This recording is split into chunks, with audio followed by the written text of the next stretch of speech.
Hi అండి, welcome to my channel.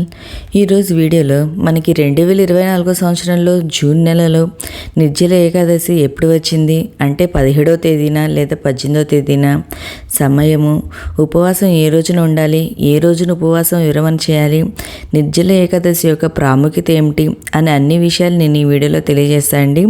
నిజానికి ఈ నిర్జల ఏకాదశిని భీమ ఏకాదశి మరియు భీమసేన ఏకాదశి అని కూడా అంటారు. మనకి నెలకు 2 సార్లు వచ్చే వివిధ రకాల ఏకాదశులు ఉన్నాయండి. ప్రతి ఏకాదశికి ప్రత్యేకమైన ప్రాముఖ్యత అయితే ఉంది. అదేవిధంగా నిర్జల ఏకాదశికి కూడా ఇతర ఏకాదశుల వలె ప్రత్యేకమైన విలువ కలిగి ఉందండి. ఈ నిర్జల ఏకాదశి ఉపవాసాన్ని ఋషి వేదవ్యాసుని సలహా మేరకు రాజు భీమ్ పాటించారండి. అంటే 5 పాండవుల్లో సోదరుల్లో పాండవ్ భీమ్ ఒకడు. అతని కుటుంబ సభ్యులందరూ ప్రతి నెల ఏకాదశి ఉపవాసాన్ని అయితే పాటించేవారండి. పాండవ్ భీమ్ ఏంటంటే ఆకలితో అదుపు చేసుకోలేక ఉపవాసం పాటించేవాళ్ళు కాదు. అందువల్ల తను ఏంటంటే ఈ ఏకాదశి పుణ్యఫలాన్ని తను పొందలేదు. అంతేకాకుండా కొన్ని గంటలు కూడా ఆహారం లేకుండా ఉండేవాళ్ళు కాదు. అందువల్ల ఏకాదశి ఉపవాసం వల్ల కలిగే ప్రయోజనాలు కోల్పోయినందున ఇది అతనికి ఒక బాధగా అనిపించింది. అందువల్ల అతను పరిష్కారం కోసం ఋషి వేదవ్యాసుని సంప్రదించారు. జ్యేష్ఠ మాసంలోని శుక్లపక్షంలోని నిర్జల ఏకాదశిని ఆచరించమని వ్యాస మహర్షి సలహా ఇచ్చాడు. ఈ నిర్జల ఏకాదశి నియమాలను పాటించడం వల్ల ఇతర ఏకాదశులన్నిటిని నిర్వహించడం వల్ల కలిగే ప్రయోజనాలను పొందవచ్చని చెప్పారు. ఈ సలహా మేరకు భీమ్ అన్ని నిర్జల ఏకాదశి నియమాలను పాటించేవారు. నీరు కూడా తాగని ఈ ఏకాదశి ప్రసిద్ధి చెందిన నిర్జల ఏకాదశిని అంటే ఈ నిర్జల ఏకాదశి కనీసం పచ్చి నీళ్లు కూడా తాగరండి. తాగకుండా ఈ ఏకాదశి వ్రతాన్ని అయితే చేస్తారు.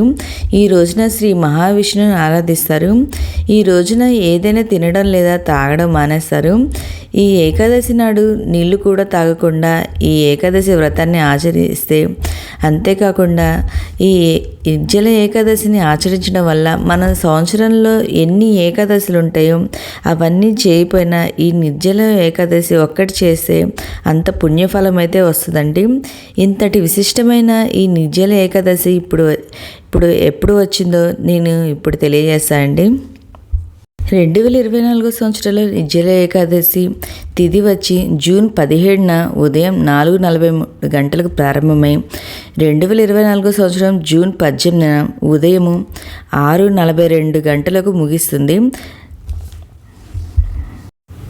అంతేకాకుండా ఈ సంవత్సరంలో నిర్జల ఏకాదశి ఉపవాసం వచ్చి జూన్ 18న ఆచరించాలి. మరియు జూన్ 19వ ఉపవాసం అనేది విరమించాలండి.